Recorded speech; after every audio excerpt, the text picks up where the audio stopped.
you fake it. You do a fake door test. You do smoke tests, Wizard of Oz tests. We used a lot of those in the tabbed inbox, by the way. One of the first early versions was actually we showed the tabbed inbox working to people, but it wasn't really Gmail. It was just a facade of HTML. And behind the scenes, and according to the permissions that the users gave us, some of us moved just the subject and the sender into the right place. So initially, the interviewer kind of distracted them, and then they showed them their inbox. And in it, the top 50 messages were sorted to the right place, more or less, if we got it right. And people were like, wow, this is actually very cool. But it gave us some evidence to go and say, hey, we should try and build this thing. Welcome to Lenny's podcast, where I interview world-class product leaders and growth experts to learn from their hard-won experiences building and growing today's most successful products. Today, my guest is Itamar Gilad. Itamar is a product coach, author, speaker, and former longtime product manager at Google, where he worked on Gmail, identity, and YouTube. He also just published an awesome new book called Evidence Guided, Creating High-Impact Products in the Face of Uncertainty. Itamar has an important perspective on why and also how you can push your team and organization from an opinion-based decision-making process to a more evidence-guided approach. In our conversation, Itamar shares a number of very practical and handy frameworks to do just that, including the confidence meter, metrics trees, GIST, and the GIST board, plus his take on how people often misuse ICE for prioritizing ideas, also how you can make your OKRs more effective, and so much more. Enjoy this episode with Itamar Gilad after a short word from our sponsors. This episode is brought to you by Ezra, the leading full-body cancer screening company. I actually used Ezra earlier this year, unrelated to this podcast, completely on my own dime, because my wife did one and loved it, and I was super curious to see if there's anything that I should be paying attention to in my body as I get older. The way it works is you book an appointment, you come in, you put on some very cool silky pajamas that they give you that you get to keep afterwards.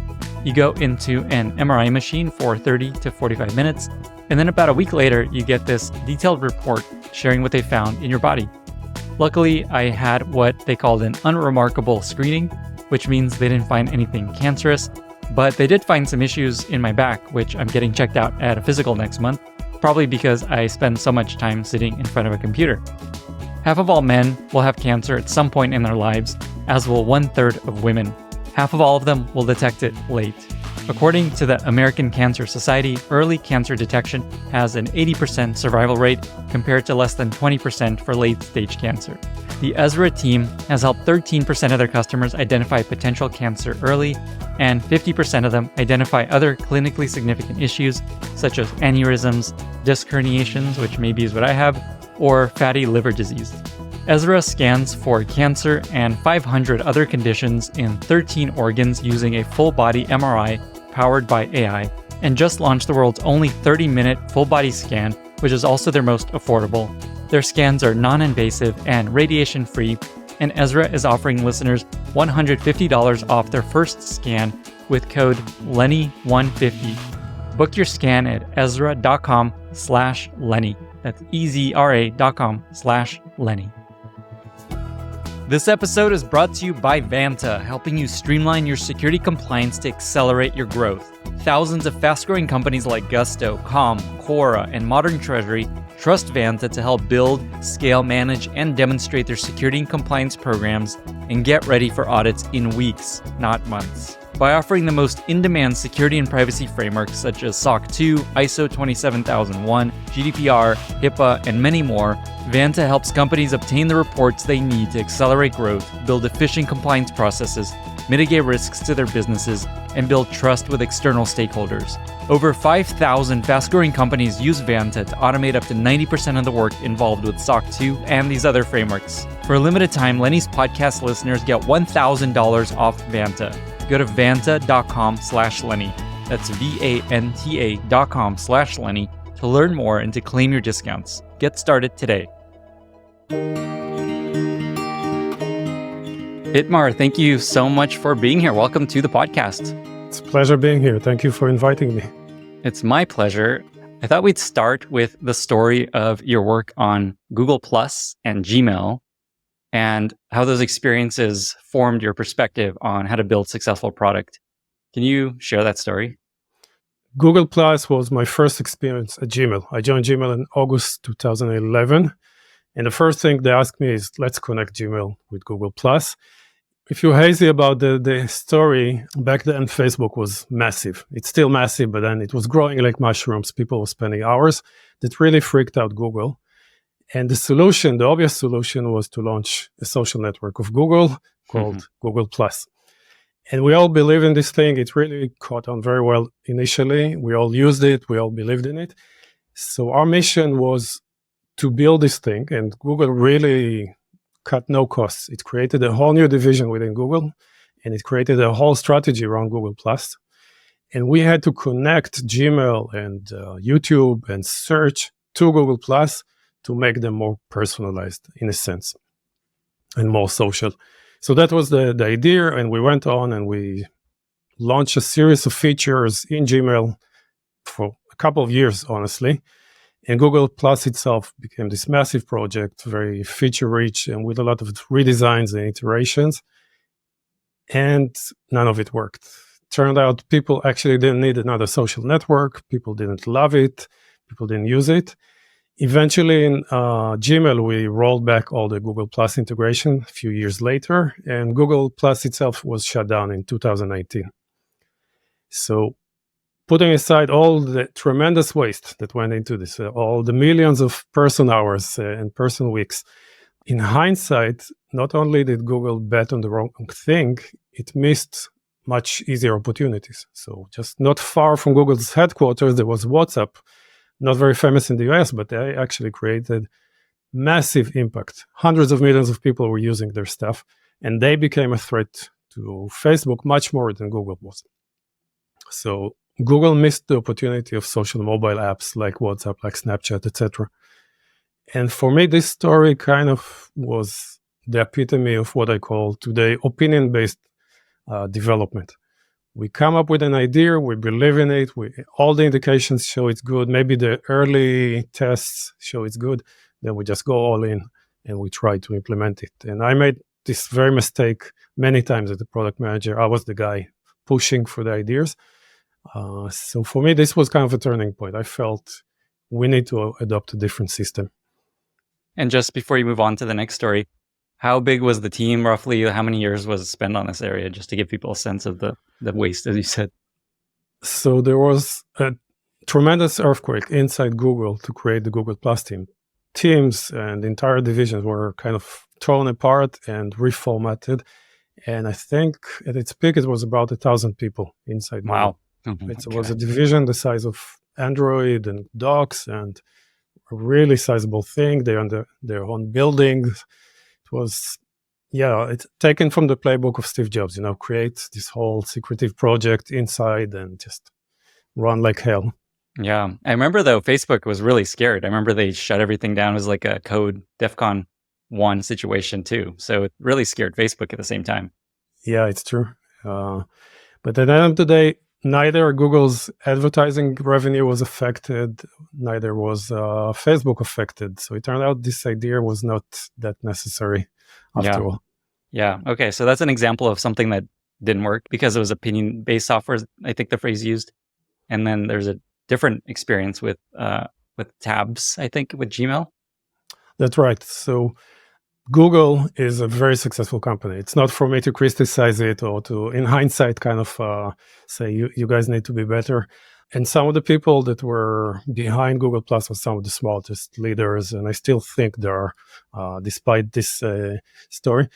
If you look back at the history of Google, how things started in the first decade or so, Google was what I call an evidence-guided company.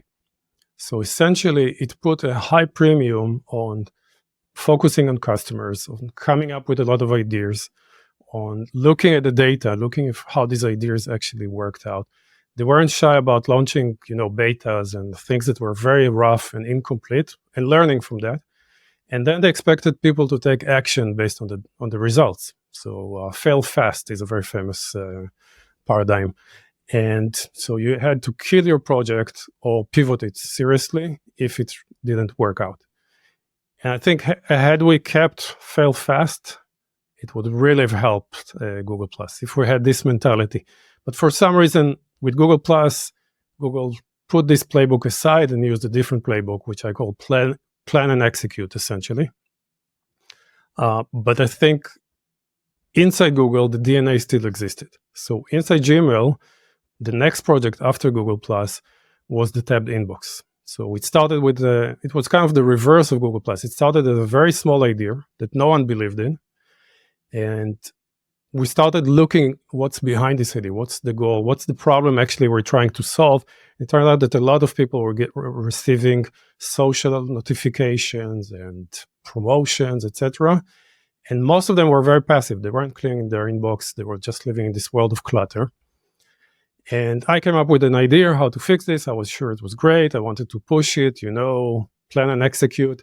But my colleagues were like, hold on, we actually tried this. We have a bunch of ideas to help people organize their inbox. They're not using it. Why is your idea good? So that sent us me and my team, into researching these users, into establishing a goal that was much more user-centric, and then thinking of other ideas. And then we started testing them much more rigorously. And basically, we started testing on our own inboxes, and then we recruited other dog fooders, other Googlers to test the same inbox. Then we put it outside for external testers. We did usability studies. We did data. We built a whole data mining team and a whole machine learning team to build the right categorization. And we ended up with a solution that turned out to be very successful for a lot of these passive users.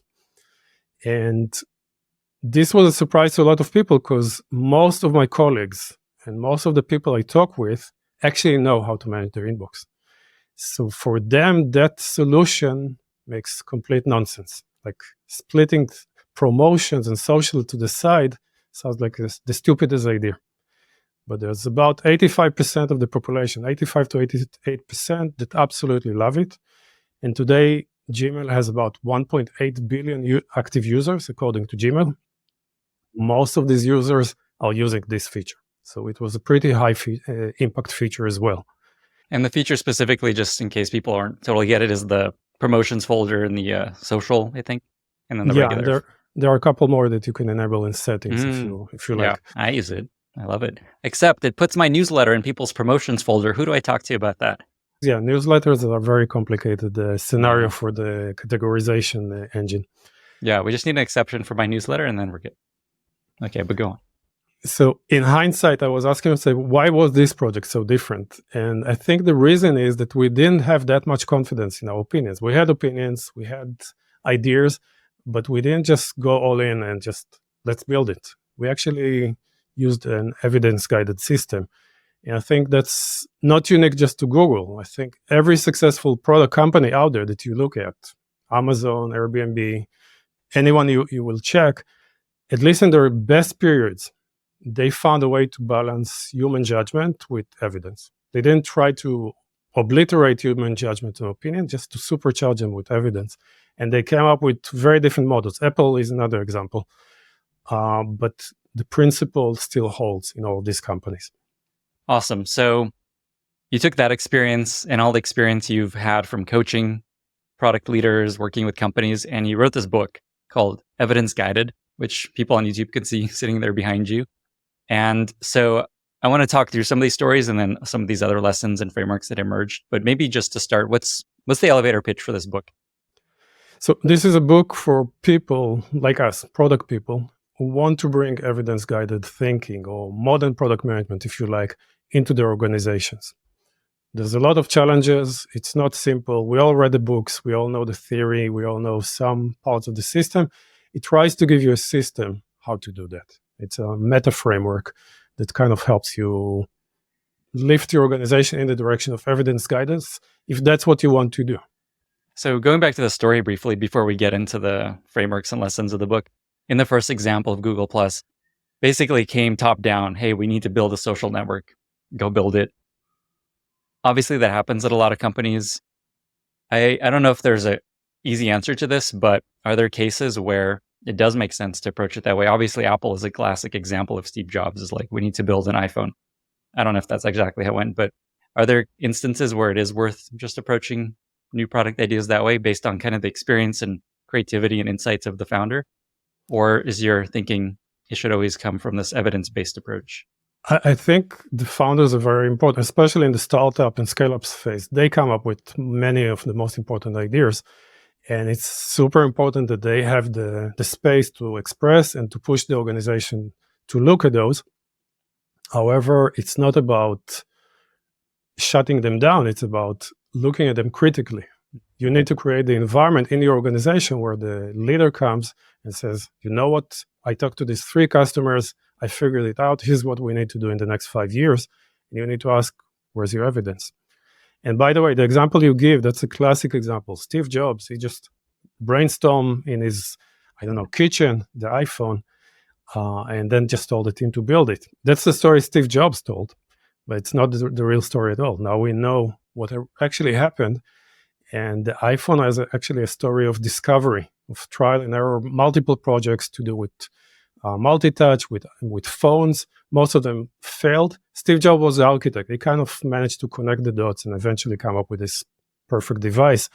But it wasn't actually the creator. It wasn't his brainchild. He was actually against it for a while. But over time, as he saw the evidence, as he saw what this thing can do, as he saw the demos, he was able to piece together something that was very useful. That's really important insight. People that are hearing this might feel like, okay, I like this idea of pushing back and encouraging the founders to make it more evidence-guided. In the case of, say, Google Plus, was it even possible? Could you have come to Larry and Sergey and be like, here's all this data I've gathered that tells us this is not going to work. Do you have any advice for how to push back and encourage the founders and execs to like really take the counterpoint seriously, or really kind of vet their idea? So another nice thing about Google is that it's a very open culture. And people are not shy to tell even Sergey and Larry that they are wrong. And they do this all the time in certain forms, right? It's not, you need to know the right channels. But there was a very big discussion about Google Plus and whether it's the right thing to create a clone of Facebook. There was a very public internal discussion. I think what I would change is not have this discussion based on opinions. Because when you have the discussion, you come with your own opinions. Usually the most senior person's opinions will win. That's just the way it is. If we had come with data, hard data, and we said, listen, things are not actually panning out the way you guys are expecting. What can we do? Should we continue? Should we pivot this? I think the discussion would have done better. Now, I'm doing a huge disservice. I was not in all the discussions. I know probably in Google Plus there were very serious discussions happening along these lines. But it just, as a general trend, I find that evidence is very empowering for us smaller people in the organization or mid-level managers to be empowered to challenge the opinions. Is there anything tactically found to be useful and effective in giving people, say they don't work at Google, they work at companies where founders and bosses and execs are not as open to challenge? Is there any tactically found about how to present a counter proposal, or like, hey, I have this data that we should really pay attention to? I think if you come with data, if you run a secret experiment and you come back and you show them, you usually get one of two results. Either they get extremely mad at you and they tell you to get back to work and to do what you were told. And in that case, probably you need to start polishing your resume and look for another place, either inside the organization or outside it, because that person is not being reasonable, to be honest. But the more common case is they're pleasantly surprised. And that's what happened with Steve Jobs as well. He was against phones, but then people showed him all sorts of evidence that Apple can make a phone.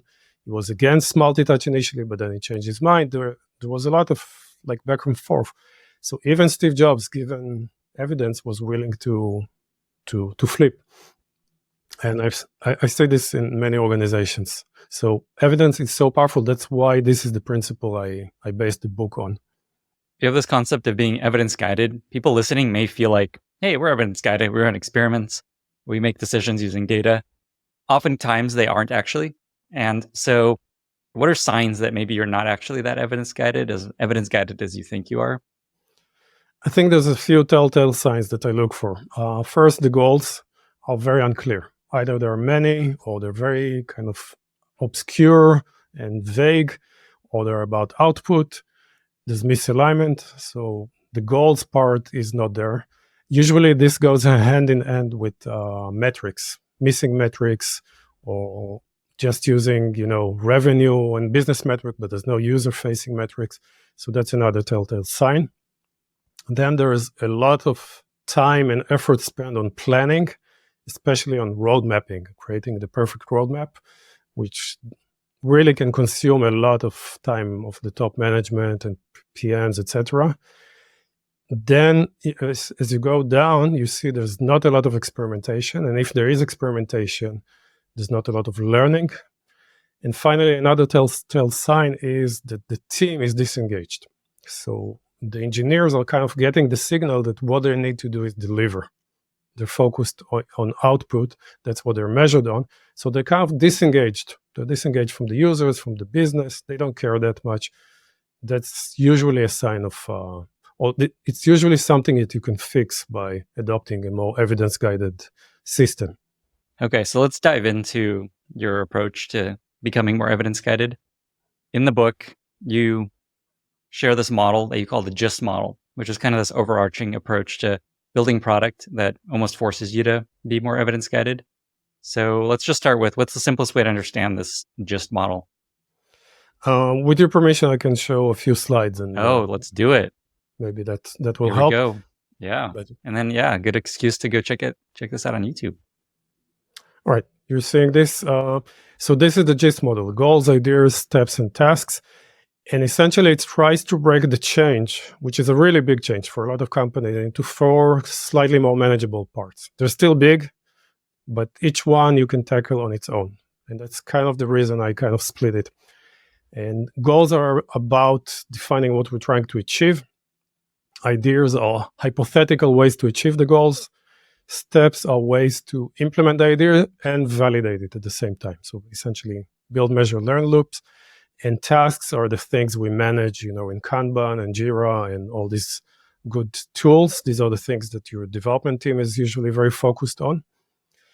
And just listening to this, a lot of this will sound familiar to you, because GIST is not a brand new invention. It's a meta framework that puts in place a lot of existing methodologies. It's based on lean startup, on design thinking, product discovery, growth. There's a lot of all of these things here. It just tries to put them all into one framework or one model. So what's the simplest way to think about what this model is meant for? Is this how you think about your roadmap? Is this how you plan? What is this trying to tell people to do differently in the way they build product broadly?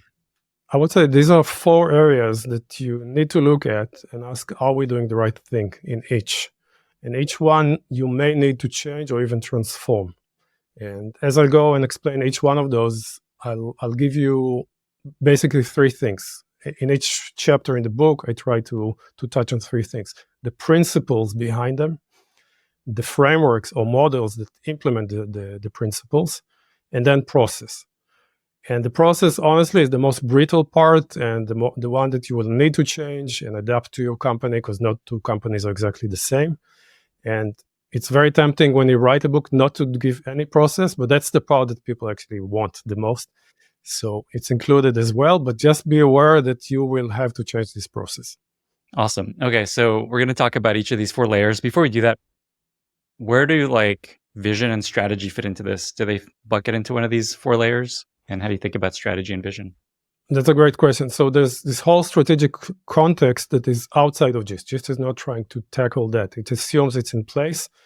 There's another huge blob, which is research. GIST is not about research. It's more about kind of discovery and delivery. But strategy is extremely important, and you can use some of the tools we will talk about to develop your strategy as well. Cool. In many companies, the strategy is just a roadmap on steroids. It's more plan and execute just on a grand scale. And Google Plus, again, was a strategic choice, actually, if you think about it. So in the book, there is a chapter where I touch on strategy and I explain how the same evidence-guided methods are being used by companies to develop their strategy as well. Awesome. Maybe one last context question. So people might be seeing this and thinking, okay, cool, I have goals, I have ideas, steps, I have tasks. I'm already doing this. What is this kind of a counter or a reaction to? What are people probably missing when they're seeing this, and they're like, oh, I see. This is like what we're not doing, and this is the most important. This is something we should probably change. And I know we'll go through these in detail too. I think talking about each one will help.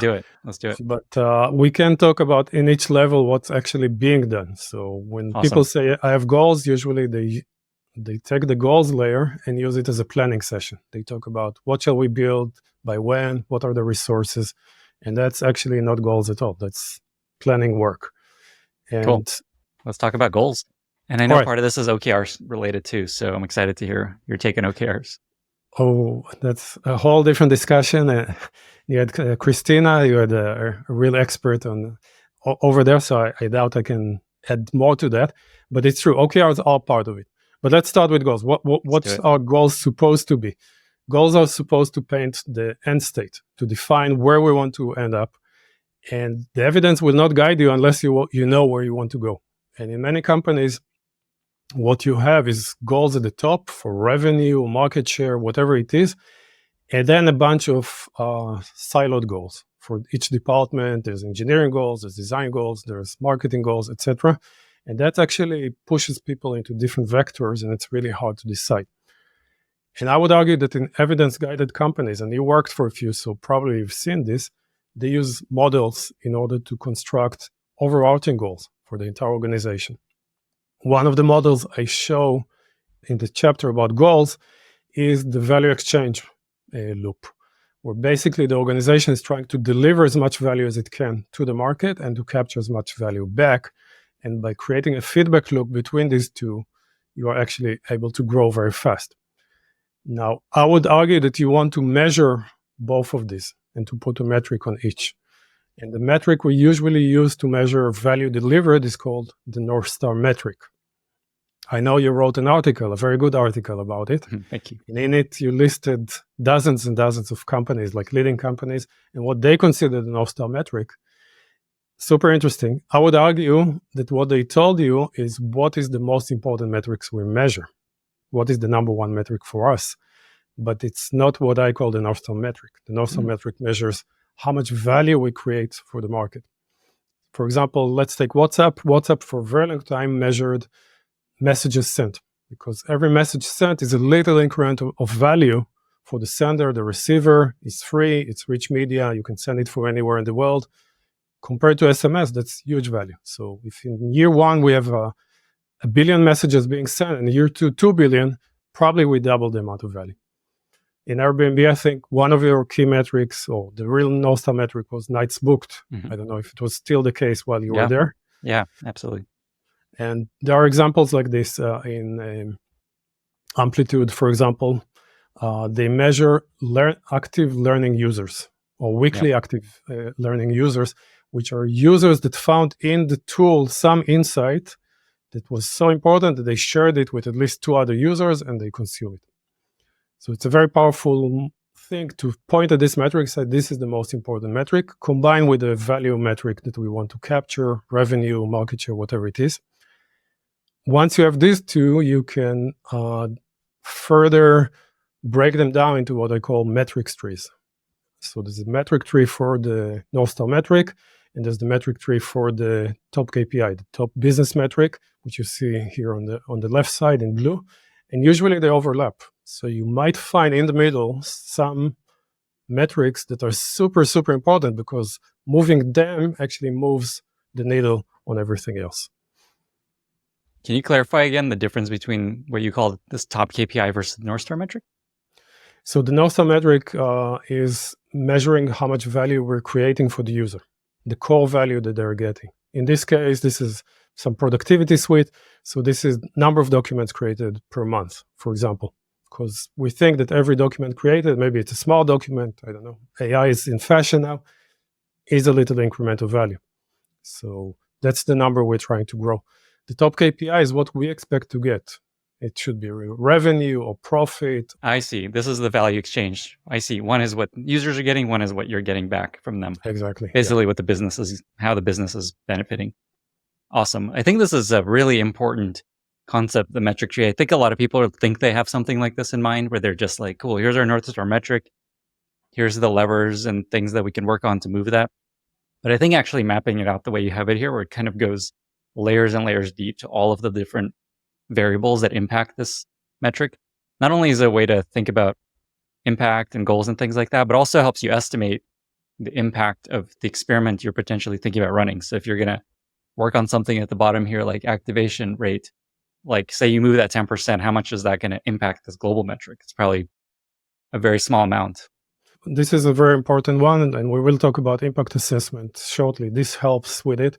It also helps with alignment because the entire organization is trying to move these two metrics. It's the two sides of our mission, essentially. We have the mission, that's the top objective of the company, and these are the two topmost key results, if you like, the topmost things. So when you go and work with another team and you say, hey, why don't you work on my project? They might say, this project, this idea, actually might move the North Star metric more than your idea. And that helps you guys align. And I've seen cases where team B put aside their own ideas to jump on the ideas of team A because of this model. It also creates an opportunity to give some sub-metrics to teams to own on an ongoing basis. So it creates a little sense of ownership as well and mission within the tree. It also helps you figure out what teams you should have, which teams have the biggest potential to impact the metric. Another thing that happens in a lot of organizations, the team topology reflects, the structure of the software or some hierarchical model where we want to organize the organization in a particular way. But if you start with a metrics tree, you can try to arrange the topology around goals. And sometimes you need to readjust. It's not a constant reorg, but from time to time you will realize the goals have changed and we need to reorganize. So the tree helps visualize that as well. I think for people that are listening to this and thinking about this, I think the simplest way to even think about this is basically there's a formula. There's like a math formula that equals your North Star metric or your revenue or whatever you're trying to do. And if you don't have some ideally really clear sense of what that math formula is, you should work on that because that will inform so much of how you think about where to invest, what teams to have, where to invest more resources, less resources. Right. Imagine a place where you can find all your potential customers and get your message in front of them in a cost-efficient way. If you're a B2B business, that place exists, and it's called LinkedIn. LinkedIn Ads allows you to build the right relationships, drive results, and reach your customers in a respectful environment. Two of my portfolio companies, Webflow and Census, are LinkedIn success stories. Census had a 10x increase in pipeline with a LinkedIn startup team. For Webflow, after ramping up on LinkedIn in Q4, they had the highest marketing source revenue quarter to date. With LinkedIn Ads, you'll have direct access to and can build relationships with decision makers, including 950 million members, 180 million senior execs, and over 10 million C-level executives. You'll be able to drive results with targeting and measurement tools built specifically for B2B. In tech, LinkedIn generated 2 to 5x higher return on ad spend than any other social media platforms. Audiences on LinkedIn have 2 times the buying power of the average web audience, and you'll work with a partner who respects the B2B world you operate in. Make B2B marketing everything it can be and get $100 credit on your next campaign. Just go to linkedin.com/podlenny to claim your credit. That's linkedin.com/podlenny. Terms and conditions apply. Okay, so metrics trees, what comes next? All right, so next we need to go to the ideas layer. And the ideas layer is there to help us sort through the many ideas we might encounter. And they may come from, as you said, the founders, the managers, the stakeholders, from the team, from research, from competitors, we're flooded with ideas. And what usually happens inside the organization is some sort of battle of opinions or some sort of politics sometimes, or highest paid person's opinion. Hippo, you had Ronnie Kochavi, who invented this term in your show. What doesn't happen is very rational, logical decisions. These are the best ideas. Because it's really, really hard to predict, honestly. There's so much uncertainty in the needs of the users, in the changes in the market, in our technology, in our product, in our own organization. It's almost impossible to say this idea is going to be the best. But we do say this because we have cognitive biases that kind of convince us that this idea is far superior to anything else, and it's definitely the right choice. In order to avoid this, what we want to do is to evaluate the ideas in a much more objective and consistent and transparent way. In the book, I suggest using ICE, impact, confidence, and ease. I think I have a slide coming on this. So impact, confidence, and ease, which is basically a way to assign 3 values to each idea. The impact tries to assess how much impact it will have on the goals. And that's why it's so important that we have very clear goals and not many. How we're measuring the ideas on the North Star metric, on the top business KPI, on a local metric of the team, whatever it is, let's be clear about it, and then let's evaluate the ideas against this thing. Ease is basically the opposite of effort, how easy or hard it's going to be. But both of those are guesstimates. Both of those are things we need to estimate. I would argue that just by breaking the question to these two questions, we usually have a slightly better discussion than just my idea is better than yours. But then there's the third element, which is confidence, which tries to assess how sure are we or should we be about our first guesstimates, about the impact and the ease. It's interesting you use the word ease because I think it's usually effort. Is there you kind of make it positive? Is that an intentional tweak you make? I'm using the definitions of Sean Ellis. Sean invented interesting. ICE. You know Sean. I don't know if you had him yet, but he's... I haven't had him on yet. Yeah, for the people who don't know him, Sean is amazing. He's like one of the fathers of the growth movement. He coined the term growth hacking, and he popularized the concept of product market fit. Yeah. He created ICE. He created a bunch of things that we use in product and we don't even know. I didn't know he came up with ICE. Okay, cool. So the original version of ICE is ease instead of effort. Exactly, yeah. Fun fact. A lot of your viewers are wondering where's the R, because there's another variant of this called RICE, where there's a reach as well. I prefer ICE because I prefer to fold the reach into the I for various reasons, but both are valid. Both are equivalent in a sense. I'm in your boat. That's exactly how I think about it. I think people overcomplicate this stuff and try to get so many math formulas involved with estimating impact. And I feel like these are just simple heuristics to kind of bubble the best ideas to the top. It doesn't have to be a perfect estimate of impact and confidence and all those things. So I think the simpler is better. It always ends up being a spreadsheet. People always have these tools to estimate these things, but I feel like a spreadsheet, Google Sheets, great. So yeah, you're actually leading me to my next point. So when you come to estimate impact, you will realize it's the hardest part. So sometimes it's just a gut feeling and it's a guess. And sometimes it's based on some spreadsheet or some analysis and back of the envelope calculation you've done. And I think that's legitimate. Sometimes these things do show you some things you didn't think of. And sometimes the best case, it's based on tests. You actually tested it. You interviewed 12 customers. You showed them the thing. And out of those, only one actually liked it. You should reduce your impact based on that, usually.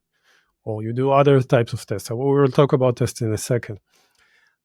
What happens is that people tend to just go with gut instinct and then give themselves a high confidence. They say it's an 8, and I'm pretty convinced, so it's 8 for confidence. And I found this a bit disturbing because it kind of subverts the whole system. So I wanted to help people realize when they have strong evidence in support of their guesses and when it's weak evidence. How to calculate confidence in a sense.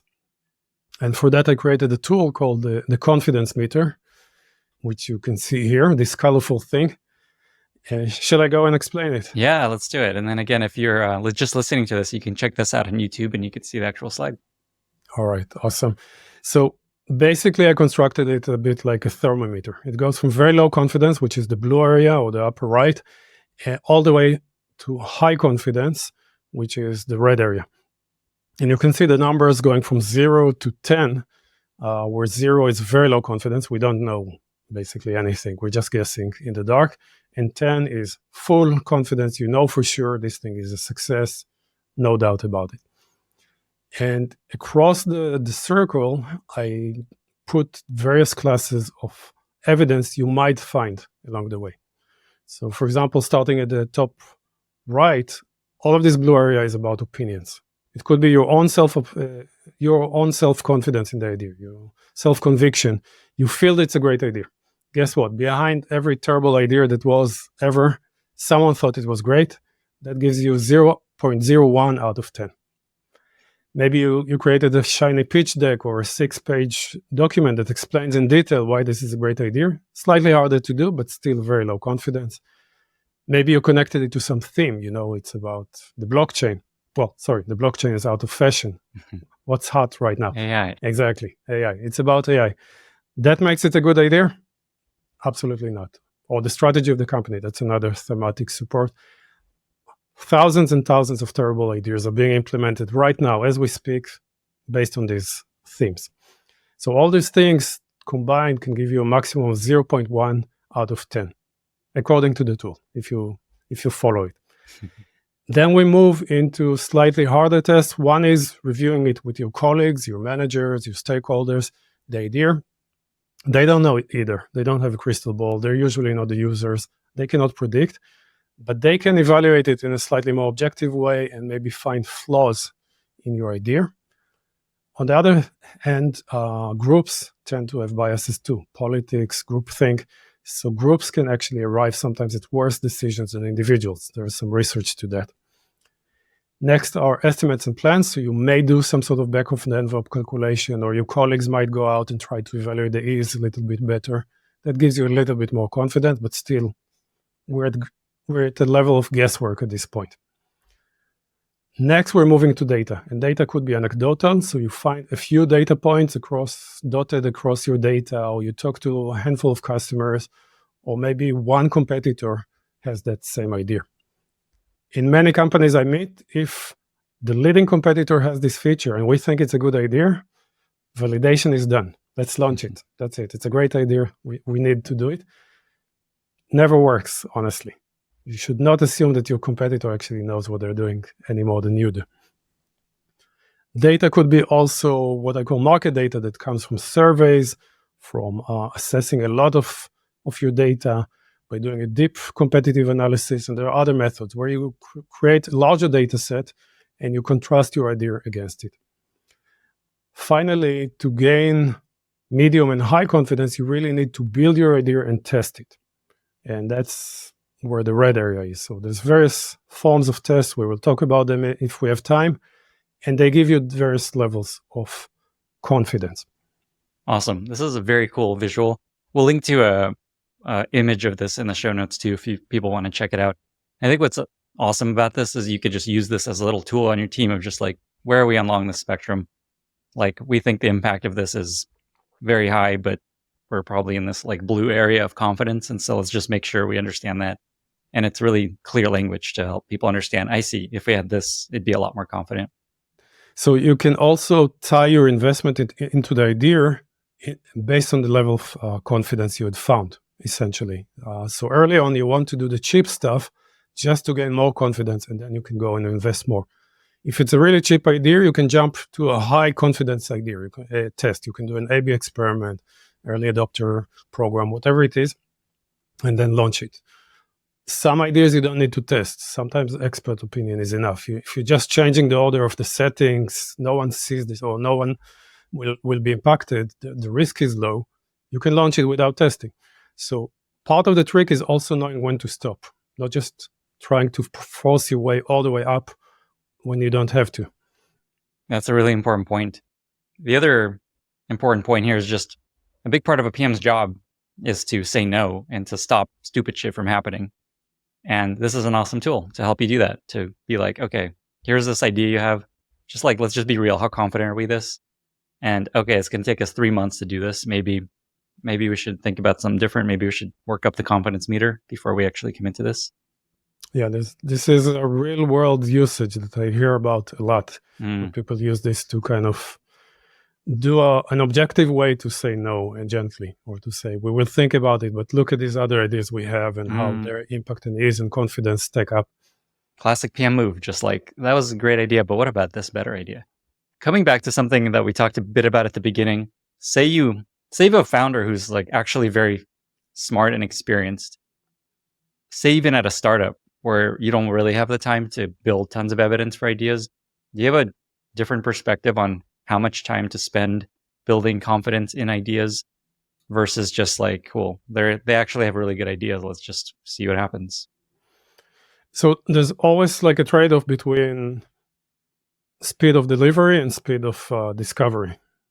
And that actually leads to the next layer of how do we combine the two? Because people tend to think it's an either or. Either we are building very fast or we're learning and then we're building very slow. But I think we're using the wrong metric. The metric is not how fast can we get the bits into production. When there's a lot of uncertainty, and we all face uncertainty, and startups especially, it's not about getting the bits to production. It's about getting the right bits to production. It's about creating the outcomes that you need, the impact. And so it's about time to outcomes.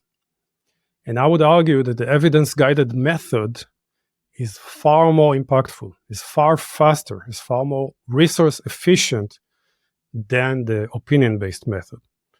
Because opinion-based methods tend to waste a lot more of your resources building the wrong things or discovering, learning too late, while evidence-guided helps you learn earlier. Plus, it is a fallacy that if you learn, you don't build. Good teams know how to do both at the same time. And that's actually what the steps layer is meant to teach you or to help you do. Awesome. So maybe just to close off that loop, say someone listening is at a bigger company, say Netflix, versus a Series A, Series B, or startup. Is there something you'd recommend about them approaching this differently? Any kind of guidance there of just how to take what you're sharing differently if you're a different source of companies like that? Absolutely. I think the concept we talked about of the North Star metric, the value created versus the value captured, is very important in every company. Building your entire metrics trees may be overkill. Doing heavy-weighted OKRs may be overkill for an early stage. Early stage companies even don't know how they create value, so they need to iterate. And their goal is really to find product market fit. Beyond that, what happens is that you need to start building your business model. So that's your goal, and you iterate towards that, and you need to put metrics on that. And then when you move into scale, you need to try to create order, because when you scale up, and all of this is covered in the book, there's a special chapter just about these questions. When you scale up, you get a lot of people and a lot of money, and everything is happening at the same time. So there you need the order of evaluating ideas in a very systematic way. In a company like Netflix, by the way, I don't know if they need this specific method. They're very... Yeah, maybe that was a bad example. They're probably doing things pretty well. One thing I discovered, by the way, there's two types of companies that really benefit from this technique. One is those companies that are kind of emerging into modern product development. They have product teams, they have product managers, they have OKRs. They're starting to do agile, but they're starting to do experimentation, but they're struggling to put it all together. Every CPO is building their own little framework. And the other type is those companies that used to be evidence-guided and they regressed. And that happens way too often. Change of management, change of culture. And then all of a sudden they need to rediscover, to rekindle that spirit that was lost, a la Google+. So some of the people that actually respond to this strongest are actually surprisingly in these companies. What I love about your frameworks and kind of all these things we're talking about is these are just kind of you can almost think of them as a grab bag set of tools to make you more evidence guided as a company. You could start with thinking about the confidence meter. You could start using ICE more. You could start using the metrics tree, and all these things just push you closer and closer to being more evidence guided. You don't have to adopt this whole thing all at once. Absolutely. I would recommend that you don't try, because if the transformation is way too big, you will get fatigued and you will just create a lot of process for a lot of people and you will not see the results. And after a quarter, you will give up. So exactly what you suggested is the right approach. What would be the first thing you'd suggest if people were trying to move closer to being less opinion-oriented and more evidence-based? Which of these frameworks or models would you recommend first? I recommend that they discuss internally where is the biggest problem that they're facing. If the goals are unclear, there's misalignment, we keep chasing the wrong things, start at the goals layer. Try to establish your North Star metric, your top business metric, your metrics trees. Start assigning teams with their own area of responsibility. If you're spending a lot of time in debates and you're constantly fighting and changing your mind, start with the ideas layer and establish impact, ease, confidence, or whatever prioritization model you like. But involve evidence in it. I think the confidence meter is a good tool to use irrespective. If you're building too much and you're not learning enough, start adopting the steps layer, which we haven't seen yet. And if your team is very disengaged, you have one of these teams where the developers are very into agile, very into quality, very into launching things, start working on the tasks layer. Awesome. Okay, let's keep going. All right, so steps. Steps are about kind of helping us learn and build at the same time, as we said. And one of the patterns I see is that organizations don't know that they can actually learn at a much lower cost. They believe they need to build this elaborate MVP, which is not minimal in any way, and then launch it, and then they will discover. And basically, it's what we used to call beta 20 years ago, but just with a different name. What I'm trying to do here in the steps layer is to help companies realize there's a gamut of ways to validate your ideas, or more specifically, to validate the assumptions in your idea. And I created a little model for this. It's called after assessment, fact-finding, tests, experiments, and release results. But it's just putting together things that much smarter people invented. So in assessment, you have very easy things that don't require a lot of work. You check if it aligns with the goals, this idea that you have in your hand. You do maybe some business modeling. You do ICE analysis. You do assumption mapping, which is a great tool by David J. Bland. Or you talk to your stakeholders one-on-one just to see if there are any risks, etc. These are usually not expensive things, and they can teach you an awful lot about the impact and the ease of your idea. The next step is to dig data, and usually that goes hand in hand with this. So you can find data in your data analysis, through surveys, through competitive analysis, through user interviews, and through field research, observing your users. Obviously, these last two are pretty expensive. So it's often good not to wait until you have the idea and then start doing your research. It's best to keep doing your research ongoing, and then you have some sort of data to lie on and to compare your idea against. But until now, we didn't build anything. Now you're ready to start testing, building versions of the product and putting them in front of users and measuring the results. But initially, you don't build anything. You fake it. You do a fake door test. You do smoke tests, Wizard of Oz tests, concierge tests, usability tests. We used a lot of those in the tabbed inbox, by the way. One of the first early versions was actually, we showed the tabbed inbox working to people, but it wasn't really Gmail. It was just a facade of HTML. And behind the scenes, and according to the permissions that the users gave us, some of us moved just the subject and the sender into the right place. So initially, the interviewer kind of distracted them, and then they showed them their inbox. And in it, the top 50 messages were sorted to the right place, more or less, if we got it right. And people were like, wow, this is actually very cool. And that gave us a lot of evidence. That's an awesome story. So that was in the user research. It wasn't like rolled out to people. It was a manual individual. There wasn't a single line of code written. This was just cooked up by our user researchers. That's awesome. And our designers. Yeah. But it gave us some evidence to go and say, hey, we should try and build this thing. Love that. So initially you fake it.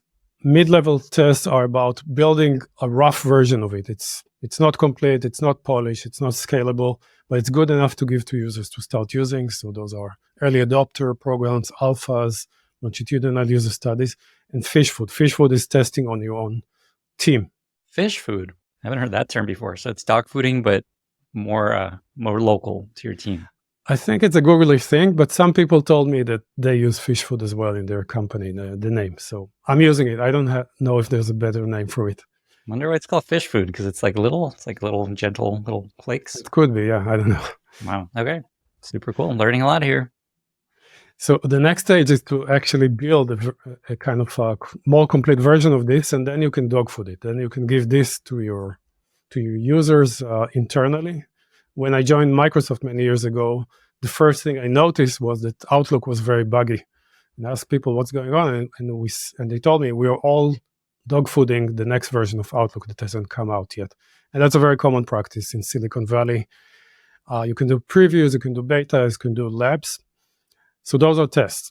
Now there's a special class of tests which are experiments because they have a control element. So A/B tests, multivariate tests, those are all experiments. I'm using the word experiment the way data scientists use it, although people tend to call experiments to everything that you see here. And finally, even the release, you can do stage release, you can do percent launches, you can do holdbacks. All of these things help you further validate your assumptions. Sometimes you need to roll back and change things, but it's another opportunity to learn. So the key point is you don't have to start at the right-hand side, which is expensive. You can start early on, and that leads to parking a lot of ideas very quickly. You realize they are not as good as you thought, and then you can invest more effort into the good ideas. If they generate positive evidence, you can go further and further until that point where you feel you're ready for delivery. Okay, so we've talked about goals, we've talked about ideas, we're talking about steps here. Is there anything else along steps? And then next I know comes tasks. No, this is it for steps. There's a lot more, but we will not go into all of it. Okay, that sounds good. Let's talk about tasks and what you mean there. All right, awesome. So in many organizations, there's these two worlds. There's the planning world where basically you have, the managers, the stakeholders, there are some of the PMs, really sit and think about what we need to launch. And that's where we create the strategies and the roadmaps and the projects. But guess who's not invited to the party? The people who are actually doing the work. They live in agile world. They're very focused on moving tickets to the done state, on completing burning story points, pushing stuff into production. And there's a big gap between these two worlds. They don't understand each other. They don't see eye to eye. There's a lot of mistrust being built sometimes against the plans, or the managers feel that the teams are just not being very effective. We've seen all of this. And the solution, kind of the stopgap, is to put a PM in the middle. The PM is supposed to make all of this work, deliver on the roadmap like a project manager, feed the agile machine with perfectly prioritized product backlogs and stories. And it just doesn't work, honestly. And the PMs I meet are very tired, and they have to spend so much time in planifications and roadmap discussions, and they're very busy. They don't have time to do research or to test ideas. So I suggest changing this and bringing the developers a little bit out of their kind of agile cage, if you like. And no disrespect to agile. It's a great thing, but let's let them do more than just develop. Let's let them discover as well. And one of the tools I suggest, and again, this is a process, is what I call the gist board. So it's basically the top 3 layers of gist. The goals are on the right. These are just the key results. And usually per team, I suggest not more than 4. So you create a gist board per team. Then the ideas we're working on right now, sometimes with their I scores, and then the next few steps that we might want to pursue in order to validate these ideas.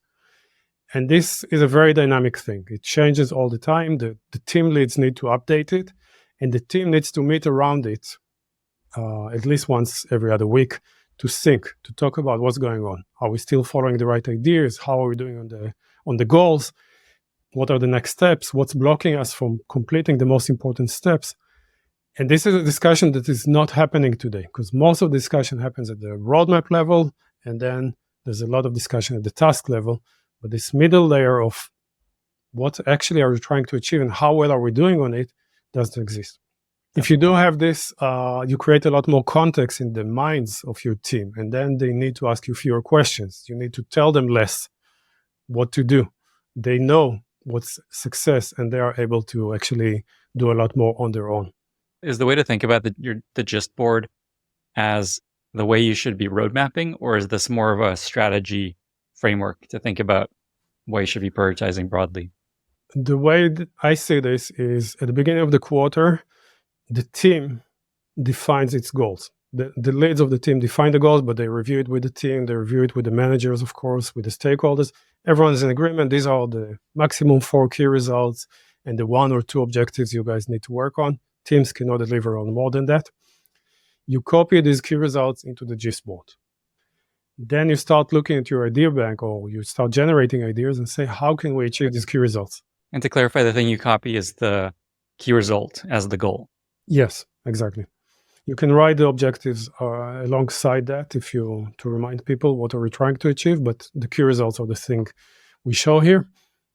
Then you pick some ideas, the ones that look most promising, and as unintuitive as it sounds, or counterintuitive as this sounds, I would recommend that you let the team pick these ideas. The managers, the stakeholders can propose the ideas, everyone can propose, but the team should use the ICE process to kind of, and especially the product manager is very important here, to choose which ideas to test first. And then the team together needs to develop which steps should we run, how can we validate this. Some of the steps will be done by the PM, some by the data analyst, some by user researcher, but some will involve the team. There'll be some coding, there'll be some running of experiments. And so there's some ownership around the steps. A sub-team owns each one of these steps. And we will change the board very actively. So if an idea turns out to be bad, we will take it off the board and put another idea in its place. Or maybe we achieve the goal, we don't need to work on this anymore, we can focus on something else. So it's a project management tool in a sense. Awesome. And so I'm looking at it, and I think maybe the most important piece of this is that steps aren't just like a project, like launch a better onboarding or add the step to onboarding. It's you want to emphasize the steps that you're going to take to get to more and more confidence, essentially, and more evidence-guided thinking versus just, well, let's figure out how to launch this feature idea. Exactly. It's not an engineering milestone or a design milestone, it's a learning milestone. So we build something, and along the way, we actually grow the scope of what we build. We are building the product in the process, and we learn. So the two have to come hand in hand. And just to give, for folks that aren't watching this on YouTube, just to walk through one example, I'll do it real quick. So one of your goals here is average onboarding time. You want your goal to be the average onboarding time less than 2 days, currently 5.5 days. An idea there is an onboarding wizard. And then the steps are a usability test with mockups, and then a usability test as a prototype, and then an A/B test. Yeah, basically. And you can alter this as you go along. Sometimes you can run multiple steps in parallel. It's not always sequential. But that's basically the process, yeah. Awesome. So kind of like, what you're trying to emphasize here as a team is just, we're not just going to launch this onboarding wizard, and we're not going to figure it out later. It's like, let's be upfront about the steps we're going to take to build more and more confidence. This is something we should keep investing more and more in, which is really interesting.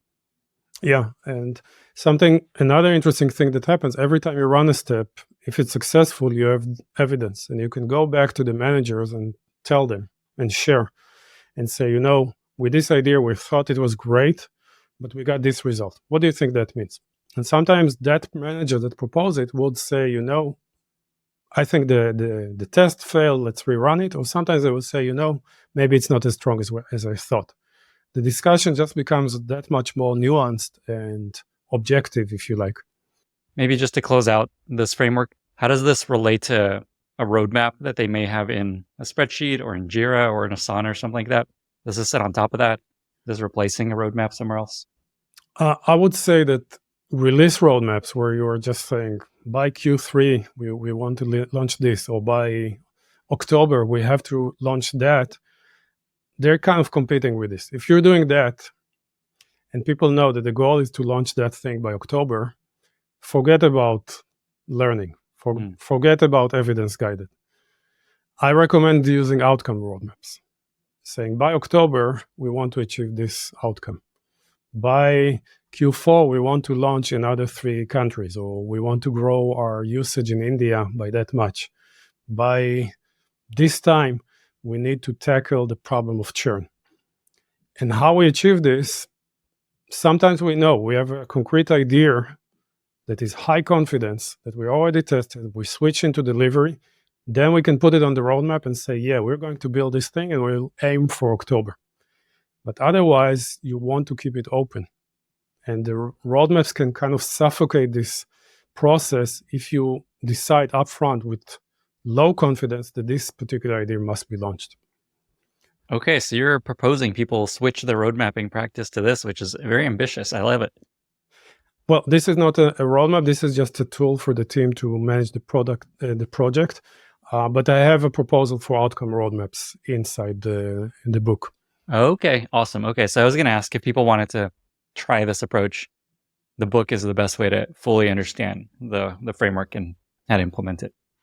That's one way. I have articles, I have resources on my site, but I try to condense much of what we just discussed and much more, a lot more nuance in the book. So Great. If you're interested in that, I would give it a go. Awesome. Maybe just on the topic of OKRs real quick, how do OKRs connect to all this? It sounds like broadly, you kind of assume people will keep working on here's our metric or key results or objectives, and then that plugs into this kind of GIST framework.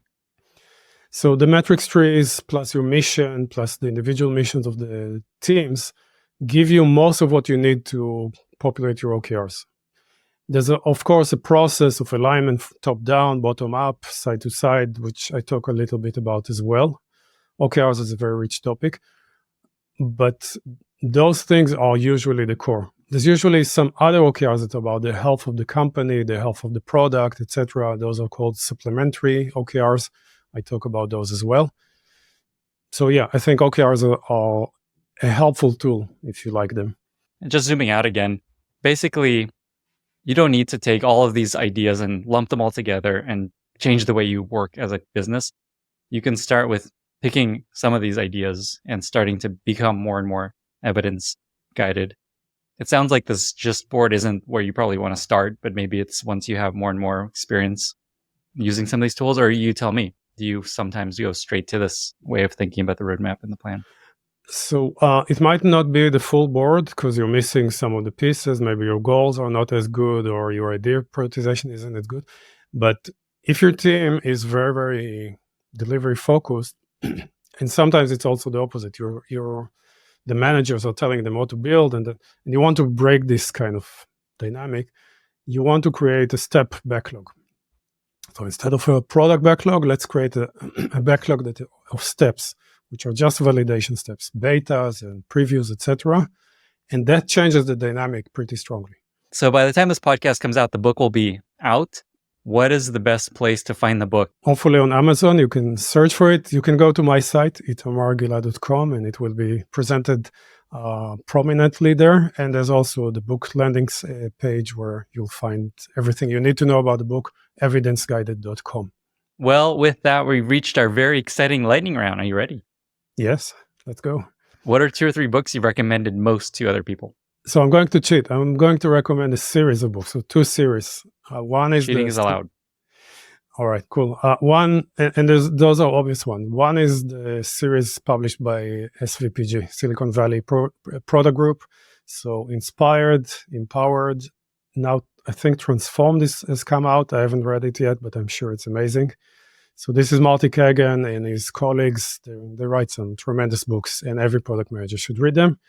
The other series, a bit older, this is the Lean series, the Lean Startup, Lean Enterprise, Lean Analytics.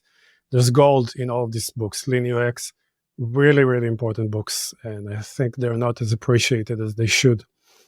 Running Lean, that's another example. What is a favorite recent movie or TV show? I'm not really a big TV or movie buff. I just put on whatever comes up. I'm discovering that YouTube is actually becoming one of my sources of information and entertainment. I'm learning a lot of Spanish recently, so I discovered this channel called Dreaming Spanish, which is, if you're learning Spanish, it's incredible. So that's my recommendation. That's a unique choice. I love it. Favorite interview question you like to ask candidates? I like to ask them to design something for a niche audience. So a navigation system for elderly people, or some sort of laptop for people with vision impairment, etc. So those are good questions to see their customer empathy, their creativity, their ability to evaluate multiple ideas, the ability to find flaws in their own ideas. So there's a lot of room to dig in there and kind of see how this person is thinking as a product person. What is a favorite product you recently discovered that you love? It's a cliche, but it's AI. There's a company called 11 Labs that do voices, and like the best voices, synthetic voices you heard, but they can also replicate your own voice. So you can create a voice signature. If you're American, you can use their kind of default free version or cheap version to replicate your own voice. And that could be pretty useful if you need to, I don't know, narrate an audiobook or do some online course. So I'm finding this service very interesting. This is all part of my big retirement plan. Find all these components together that can replace me eventually. You got AI generating content. We'll have this voice thing. I love it. It's all There's happening. an AI version of you, right? I can ask you questions now without. Oh, there is lennybot.com. Right. It's all part of the Cool. plan. Okay, what is a favorite life motto that you repeat most to yourself, that you share with others? That's a big one. Albert Einstein, I think, said, strive not to be a success, but to be of value. And I think that's a great motto for people and for companies. It's something that kind of guides me. And this whole concept of the value exchange, etc., is kind of loosely connected to that. I love that. That's such a important point for people putting out content online. So many people are just like, I just want to be successful, get followers. Here's all these things I'm tweeting and showing. And the thing that actually works is deliver value, create valuable stuff that people really value and want. And I find the signal for that is, do you find it interesting and valuable? Like if you're like, oh, wow, that's really interesting. Oftentimes other people are going to find it interesting. So I love that. Great choice. I'm going to look that one up. 2 more questions. What's the most valuable lesson you learned from your mom or your dad? I think both of them, in their own way, they had relatively modest jobs, teaching or doing other things, but they always strived, again, to be the best they can and to deliver the most value they can. So it's very connected somehow. Maybe I'm seeing the world through this lens, but they kind of taught me to strive to be the best I can at what I do. Final question. You're Israeli, for folks that can't tell. What is your favorite Israeli food that people should definitely check out or try to get whenever they can? Ooh. When I arrive in Israel, I usually go for shawarma, which is like doner kebab, if you know it, it's just better. So if you're in Israel, if you go visit Haifa, which is the city where I grew up, definitely check out the shawarma. Awesome. Itamar, I hope people got the gist of your book from our conversation. What's the best way to find it? What's the best way to learn about you and reach out if they want to ask you any questions? And then also, how can listeners be useful to you? To find it, you can go to itamargilad.com or to evidenceguided.com and you'll find the book and you'll find me. Best value to me, try it out. Just take some of these ideas, bring them back to your office, talk with your colleagues, say, what do you think we should do about this? And just give it a go and reach back to me. Tell me. I'm easy to find in my website. Tell me what happened. I'm really interested. Amazing. Itamar, thank you again so much for being here. Thank you. Bye, everyone. Thank you so much for listening. If you found this valuable, you can subscribe to the show on Apple Podcasts, Spotify, or your favorite podcast app. Also, please consider giving us a rating or leaving a review, as that really helps other listeners find the podcast. You can find all past episodes or learn more about the show at lennyspodcast.com. See you in the next episode.